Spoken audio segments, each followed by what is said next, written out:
Welcome to The Feed, powered by Loblaw. I'm your host, Michael LeBlanc. We conceived of The Feed podcast as an opportunity to showcase thought leaders, tastemakers, innovative food and health brands, and yes, a few key Loblaw executives who are making a difference in the grocery and health industries, together helping Canadians live life well. Today's episode is a reminder that some of the most remarkable food stories in Canada don't start in boardrooms or brand labs. They start on farms with families and an almost obsessive commitment to doing things the right way. Recorded live at the Maple Leaf Gardens Loblaws flagship store, I'm joined by John and Marie Miller of Miller's Dairy, a multi-generational Ontario dairy with roots that stretch all the way back to the very origins of modern milk production in this country. From Jersey cows and glass bottles to small batch ice cream and what might be one of the best eggnogs you'll ever taste, the Millers are proving that heritage, quality, and local scale can still win in a highly competitive retail environment. This is a conversation about craftsmanship, sustainability, entrepreneurship, and what it really takes to bring a premium, family-owned food brand to market, one bottle at a time. John and Marie, welcome to The Feed. How are you doing this morning? We're good. Thanks so much for joining me here. We're at Maple Leaf Gardens in the small supplier booth, and I'm excited. I tried your product last night. I love a good eggnog, and your guys' eggnog is fantastic, so congratulations. I'm looking forward to our conversation. Marie, you've got a great background in this business. The two of you together that run this, I mean, your personal journey, I often find for entrepreneurs, the personal journey intersects with the professional journey. Tell me a bit about your background. I grew up on a dairy farm at Cookstown, and we met in junior farmers years ago. It was really Johnny's dream to do the processing industry. I grew up showing cattle, and I'm more the animals. But I went back to school at 40 to become a teacher, and I learned a lot in that process. Going to school, Right. I've never used computers, and you learn. And, and I took psychology, and you learn a lot through the process, and I think that really helped us in our business. Right on. And John, you've got a heritage in this business. Your family goes back. Did I see that somewhere great-great-grandfather was the first to put dairy in a glass bottle? Yeah, great-grandfather, right? yeah. Sam Bissett in Godrich, Ontario, 1896, first dairyman to put milk in a glass milk bottle because they had been driving around town with a tank on a horse, pulled by a horse and wagon, and, they were looking for more hygienic ways.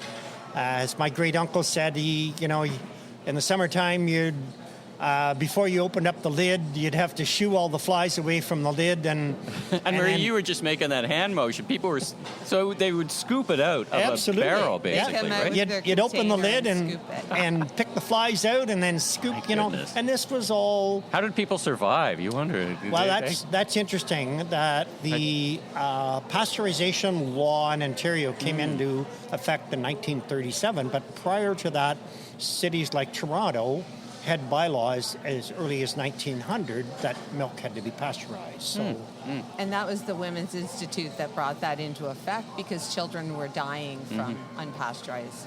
So the Women's Institute, it's a very interesting story. The president of the Women's Institute at the time had actually had 2 children die from drinking what they call dirty milk, which would be unpasteurized milk. And it became her mission to get the province to put a province-wide pasteurization law into place. And that law was implemented in the 30s, and it's still there, and it's there to protect our society from milk that and it's not...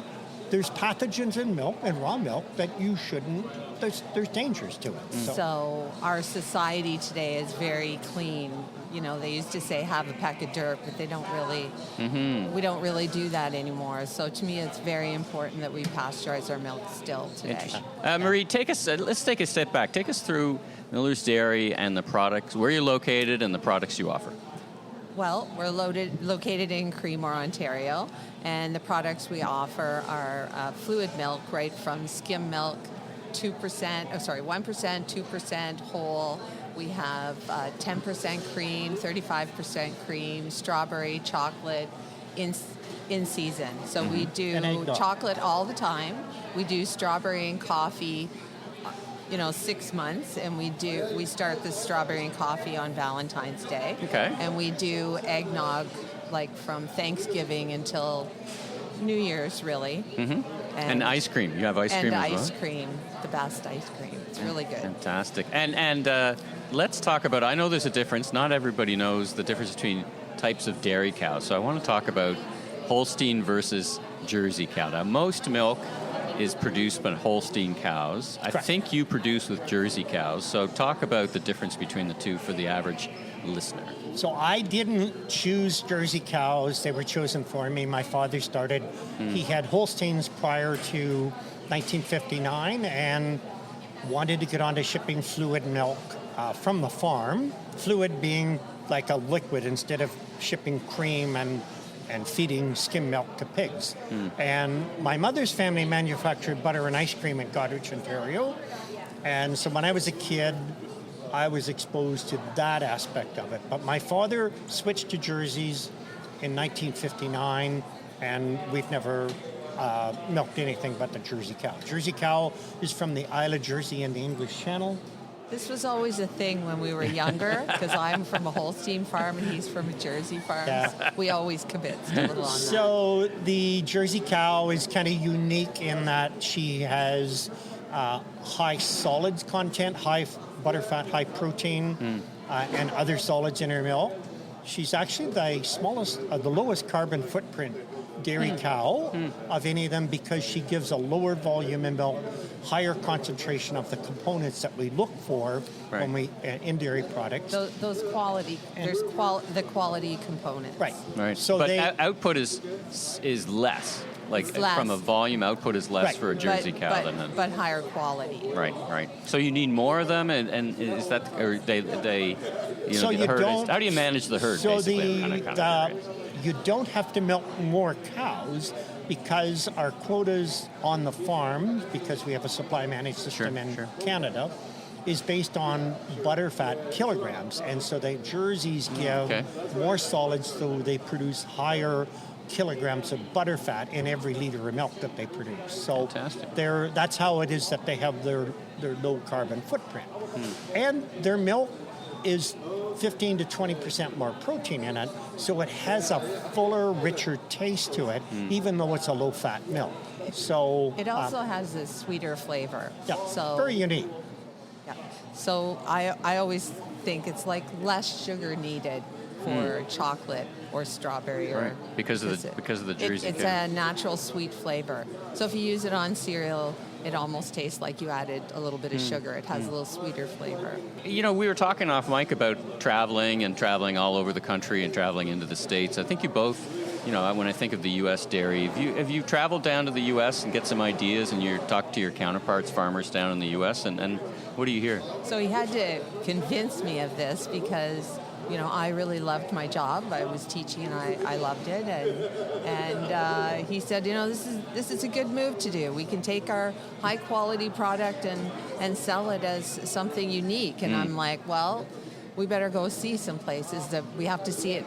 I wanted to see it in black and white. Right. You wanted to see that principle at work, so to speak. And we went to 3 different places in the States, and a definite difference in the taste of Jersey. The Jersey chocolate milk, when I tasted it, was just unbelievable. Never tasted anything that good. And what was your experience when you went to talk to your fellow farmers? We wanted to do exactly what we found out there. We wanted to find, how it worked. We visited a guy in Hadley, Massachusetts. His name was Paul Kokoski. And it was like an instant friendship when we met him. We saw the demographics and the very similar the area that they were in. If we just picked their model up and dropped it in Creemore and listened to what they told us to do, we'd be successful. Perhaps a little naive as to how much work it was. Completely naive. But, starting a branded product and building the market, and when you go into stores, the only way to get the market is you got to steal it from somebody else. And but it's easier to do that with Jersey milk because of its uniqueness. And we did glass bottles. Everything's 100% glass. And we believe in what we're doing. It's the better way to go. Right. Well, let's talk about that belief and how it, for you, the quality, the integration. Marie, how does that First of all, how does that get articulated in the product that winds up on the shelves for consumers? Well, first of all, glass. I mean, you can't have the product holds better, tastes better.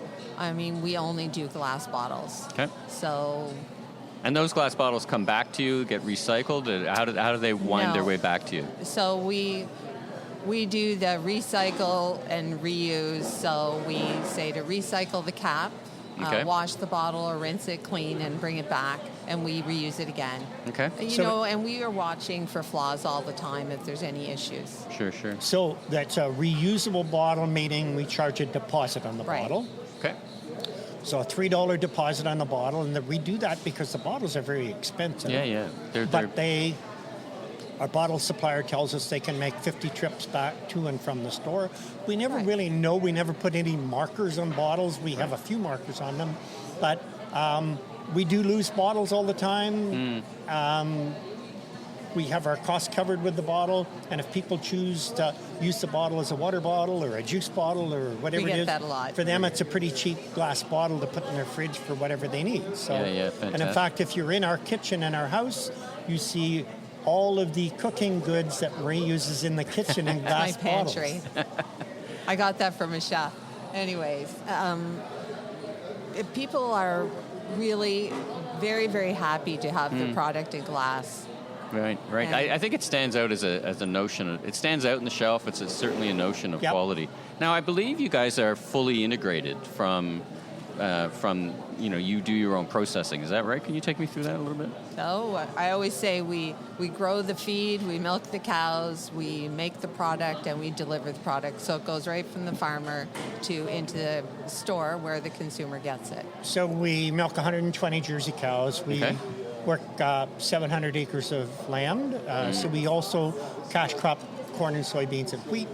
But we grow the alfalfa hay that feeds the cows. And so the cash crops are kind of a separate business. And we concentrate on the dairy farm, the barn, where the cows live. And then the processing plant is within the farm cluster. Okay. That we just transfer the milk from the barn over to the farm, or over to the plant. Right. And very simple. It goes actually about 40 feet across between the barn to the plant. Talk about local. Yep. And a really important thing for us is cow comfort. So our cows have a great life. So we have mattresses for the cows. They sleep on poly pillows. It's all naturally ventilated. Their happy cows give more milk. They have their own nutritionist. Cows have their own nutritionist. I'm a little bit obsessed on YouTube of watching, Nate the Hoof Guy, where he comes in and he fixes the hoofs of dairy cattle. We have Dave. I love watching those shows. Dave Schwartz, he's our I call it the pedicurist. He's lovely. And the cows like him. He's coming Friday. He's coming Friday. Fantastic. So he comes regularly. We have him visit regularly just because you always want to make sure everybody's happy. They like to be looking good and walking around. You understand? Good. Yeah, you understand. We have cows because we like having cows. We don't believe that abusing animals is any more right than anybody else. Yeah. So not going to happen. It just makes us. Sometimes we see animal abuse. It makes us even more upset because we have them because we like them. Yeah. And they're part of the whole production process, but also part of the broad family. I mean, they're kind of integrated into what you do. But we know them. We know them all. We know their heritage. We know. Oh, Johnny knows all their. They all have names. So I lost my Fantastic. favorite. So I'm, A little maudlin about that. Yeah, it hurts. Anyways, we have these huge brushes that the cows walk under and side brushes. Oh, I've seen those. They can get. They're pretty cool. Yeah, they're very happy. Now, Marie, as you think about it, and as we talk about, this almost a mix of nostalgia and quality, does this factor into how you think about marketing the Miller's brand? Like, how do you two think about, what makes us different? You've ticked off a few things, right? I don't think of marketing like some people do, maybe. I took psychology in school, and it helps you figure out a little bit, but I find that when I go to the stores and I'm talking to customers, I'm just telling them the truth. Yeah. And I'm meeting the people that use our product, and we want them to know about our product and how we care for our animals. And I don't think of it as marketing tools or whatever. I'm just being honest. So. Oh, interesting. Now, let's talk about one of the things you're sampling here today, eggnog. We talked about it as a seasonal product. I really have no idea. I love a good eggnog, and I tried yours yesterday. Congratulations. Very good. Very good eggnog.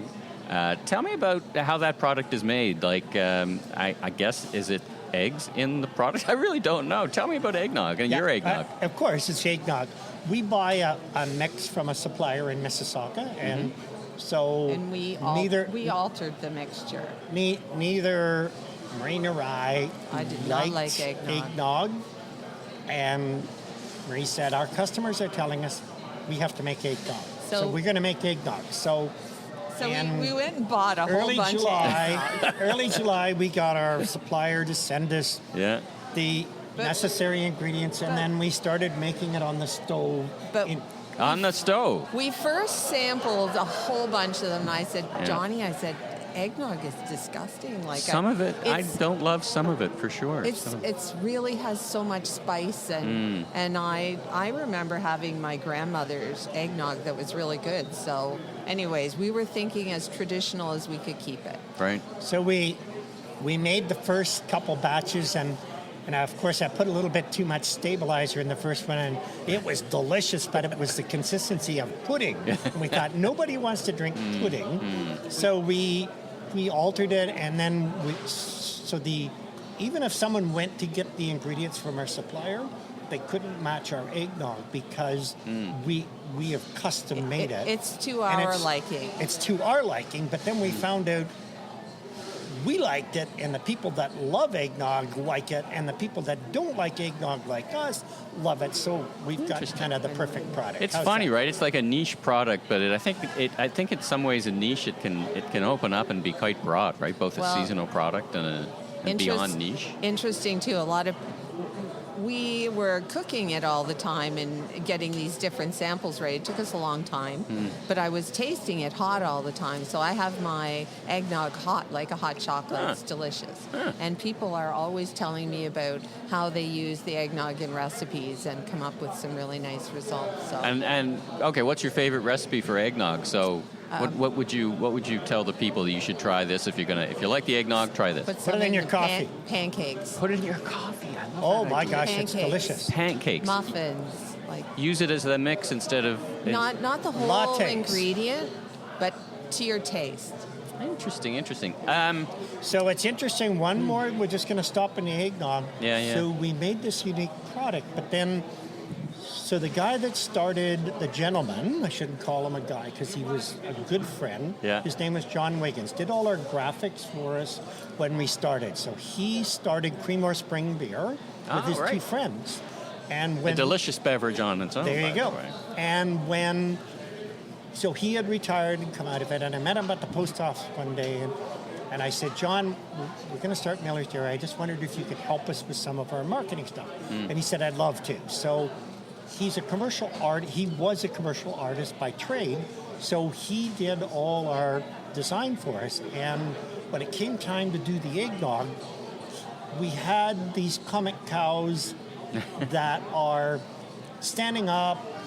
One's on a skateboard, the other one is standing on a fence post, and anyway, he took the cow on the skateboard and put her on a snowboard with mittens and ski poles, and she's on the eggnog bottle. Fantastic. So it's pretty cute. That's fantastic. Pamela. Let's talk about ice cream for a second. Then I want to talk about commercializing, taking your product to market, and how you connected up with Loblaw. So did I read it right that you reconditioned an ice cream machine from the 50s to get into that? Tell me about that. So as I mentioned earlier, my mother's family manufactured butter and ice cream at Godrich. So when I was a kid, I was exposed to all this. And then in the early 70s, my uncles were running the business, and it just sort of wound up. It had been going on for a couple generations, and it just... times had changed, so two businessmen from Godrich bought the property from my family, and they basically just mothballed the processing plant. So when it came time We did to make ice cream, tiptoe through it on we had one been vacation. into so the we plant, knew what was there. visited the property, and knew the owners. So when it came time to make the ice cream, I called them up and I said, any chance the ice cream machine is still in the plant? So it's a Cherry Burrell V8D single barrel ice cream machine. And it weighs about 1,500 pounds because it's cast iron. Jeez. And that's the reason it never went anywhere, because they couldn't pick it up on a Right. truck and send it to the scrap. So we Thank God. rescued it, Yeah, thank God, right? sent it to Louisiana to a company called Martin Brothers that redo ice cream machines, and they rebuilt it. And they knew the nostalgia that Sure. we had with the machine. Yeah. So he said it was borderline whether they could fix it or not, but he did. And that's the machine we did. It's beautiful. It fills a quart ice cream container in 7 seconds. So you have to have some pretty quick hands, or you end kidding. up like Lucy and Ethel on the chocolate line in the Eating I a Love lot of Lucy ice cream. show, right? Everybody Eating a lot of remembers ice that. cream. Yeah. All right, let's talk about taking it to market. We're here in a Loblaw store. Marie, what was the connection like, and how did you get connected to Loblaws? Johnny's persistence. So that's his area. He's the one that I go into the stores, I work with the customers, I do all the promotion, but Johnny's the guy that does I'm sorry, I probably should have called you John, is the one that does all of the working with the companies. Yeah. So he All right, John, really what worked was the hard story? at What kind of persistence? It was a big day. No kidding. So it was natural. When we started with stores. So we started in 2012, and we started with stores that independent Specialty stores, kind of stores, right? yeah, sure. So we started in stores that had the ability to raise the check, because we didn't have any deals with any of the large chain stores to sell our product. We had a manager at a store at one of the chains, plowed the road for that, and then we had a manager at the Loblaw store in Collingwood, noticed us and decided that it would be a great product. So he actually just put it in the store, which he shouldn't have done. But he said, "Don't worry, I'll figure it out. I'll figure it out." Yeah. So, and that sort of gets you noticed or gets you contact at the head office. And we went and made an arrangement with Loblaws, as we do with all the others, or lots of others. Store managers are really a key contact person and they've been really supportive for Miller's Dairy. They really, I was talking to the store manager here, Dinesh, and, they're really just in touch with their community, and they see opportunities every day, and they understand the difference between what goes on shelf and Absolutely, and what's not there, and opportunities. They're at the store level, and they hear what people come in and want, like are interested in, and local is not just a phenomenon. It's up walking around, everybody, and people aren't just talking about it. People want to know their farmer if they have that opportunity, and we have that. We have a connection, but we also have a responsibility to those people to do things right. And that's what we do. We do things the way we should. And our name is on the bottle, Miller's Dairy. And that was actually John Wigan's suggestion. He said, put your name on it. Don't put the town on it. Put your name on it, because people will make that connection. And that was really good advice. And that's an interesting thing he says that, because anybody that we spoke to, like I had a friend who he did promotional slogans like "Give an egg a break," "Let's get cracking," and I met him at the car wash in Creemore. We were friends. Of course you did. And it's like he said the same thing. Call it what it is, and that's what John Wigan says. He says, "Call it what it is." So it's Miller's Dairy.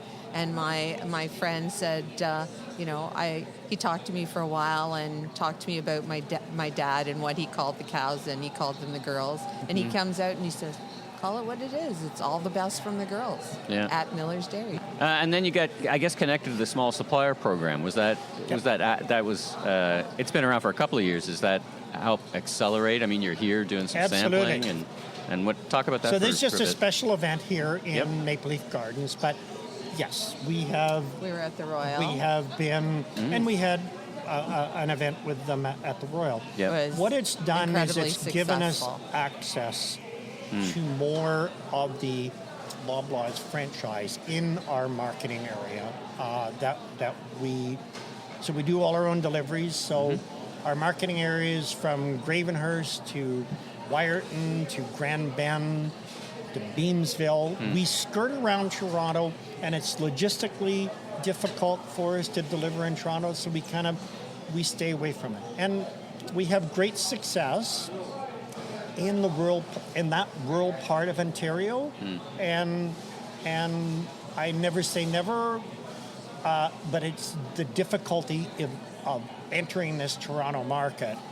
It is huge. But we live in a weekend or holiday area, north, all around Toronto. And so they buy our product, and thank you for buying our product. And they take it back home. Yeah, right. So there becomes more of where can I get your product? And they figure out how to get it.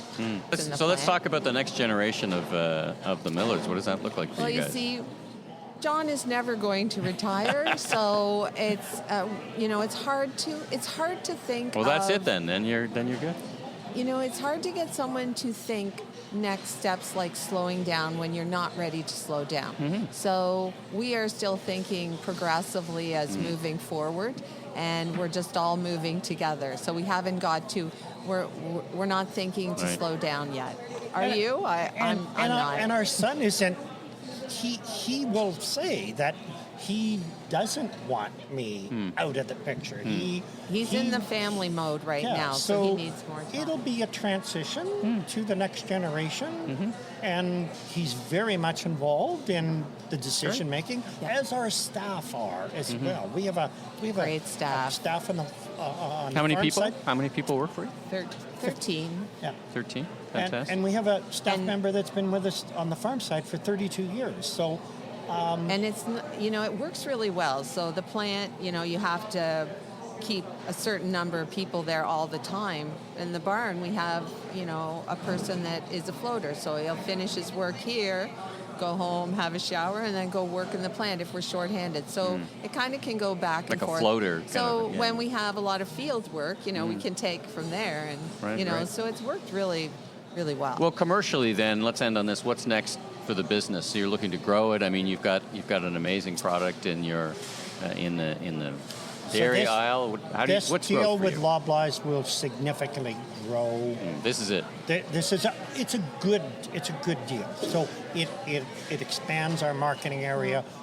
It expands the exposure in our marketing area that we already exist. So how much, we've moved in baby steps, not because of fear, but because of never stepping off what we view as the most important thing about what we do is that we maintain our quality.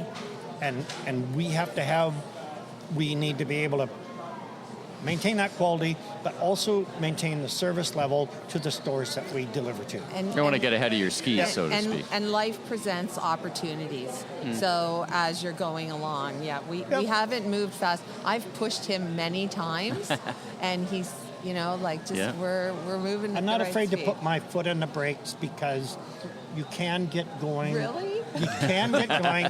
You can get going. You don't want to get going too fast. I've heard it described as tap the brakes every now and then. Sorry, I was just making a joke because he's a zippy driver.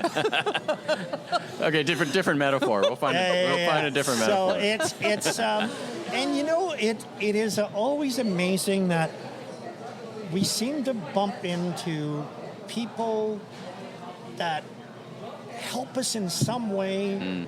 And you're thinking, wow, that's so nice of them to do that, because they're, they have some expertise that they're willing to share or access to something, and we're happy to help anybody that's far away.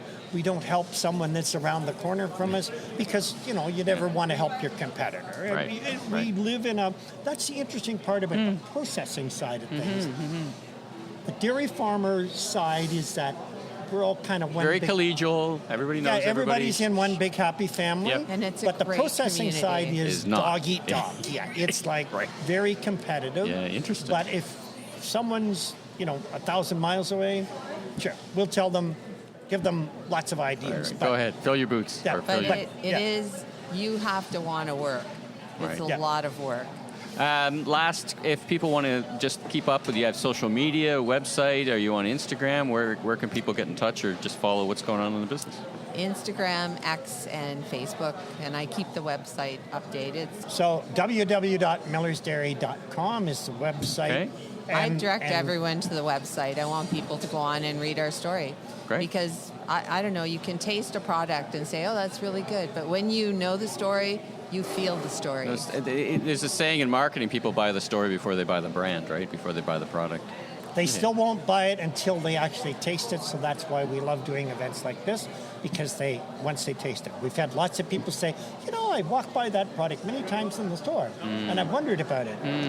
Well, here, try it. Oh my gosh, this is good, And So you make a connection with a few people and they try it there. That's still the best way. Marie has done an amazing job on our website. I focus on our story and the people that work there. And they tell... And the cows. On the cows. Of course, the and girls. our life, our farm life, what it's like. Yeah. But we don't...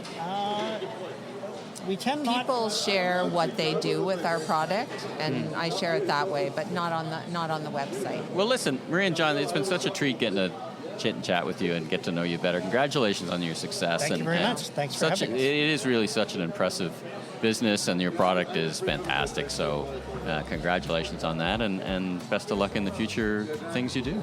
Thank you. Thank you. Thanks for tuning in. If you like this episode, be sure and follow us and give us a 5-star review in your favorite podcast app, and tell your friends and colleagues all about us. New episodes of The Feed, powered by Loblaw, will show up regularly on your favorite podcast app and on our YouTube page, where you can watch the full video of each episode at The Feed, powered by Loblaw. I'm Michael LeBlanc, consumer retail growth consultant, keynote speaker, and producer, and host of a series of retail trade podcasts. You can learn even more about me on LinkedIn. Safe travels, everyone.